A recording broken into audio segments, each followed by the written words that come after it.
Welcome to my backyard. This is my swimming pool. Now, most of you probably look at this and think, what the hell have I done with this space? But where you see destruction, I see potential, because right here is where I'm going to be building my dream shed. And that's why I'm running around my yard like a crazy person, because I'm super excited to walk you through what exactly I've got planned and some of the challenges I've had to face to even get to this point. So what exactly is the shed I'm getting? Well, a lot of you guys probably aren't going to be impressed, as it is a fairly humble space. The shed itself is going to be 6 meters by 4 meters and 2.7 meters high. It's got an automatic roller door on it, a little window and a back door, and that's it. If you've got great ideas, or if you've been through this process and you've got some wisdom to share, please share it down below, as I'd love to hear your ideas. Anything that can save me a headache down the road would be very, very welcome, or just something that you wish you put in your shed but you didn't. So there's 3 motivations for this epic shed idea. The first is, this is my little bike and I really want to keep her safe. And while a carport isn't the worst place to store a bike, it also isn't the best. And as you can see, not the most weatherproof of setups either. That's my kitchen window, and I'll maintain that this bike is the best view in the kitchen. But my wife would probably disagree with me, so it isn't the best location. The other motivation is I've got a baby girl on the way, and it's only a few months until she's here, and time is really rocketing forward. We were not at all planning to have a kid, so we didn't get the biggest house. It's only 3 bedrooms, and with us in one room for all our crap, and for this tiny little room set up as a studio to make videos for you guys, there's not a lot of room left for the baby. And this is my daughter's bedroom, and at the moment, she can't fit in here. And third, of course, is having my own space, because everyone needs that in life. And I'm really looking forward to having this space to be able to set it up, to have a whole new zone to be creative with, get the studio just right, somewhere to store my motorcycles, all my tools and accessories, the camping gear, turn it into a fantastic little man cave. Now, the shed I've got in mind doesn't exactly fit where I want to put it. There's a few challenges. The first is trying to keep back all that soil, to extend that out so that I can actually fit the pad there in the first place. And I've also got to move this tired and old fence in order to fit it all. And all this means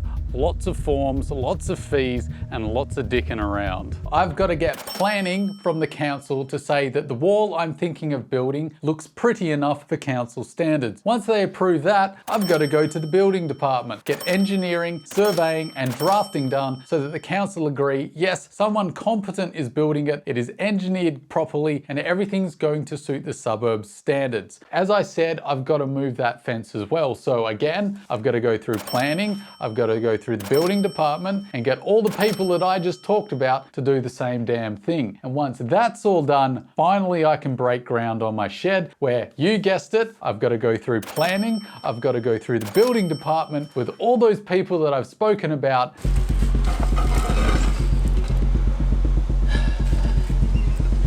And we've just found termites.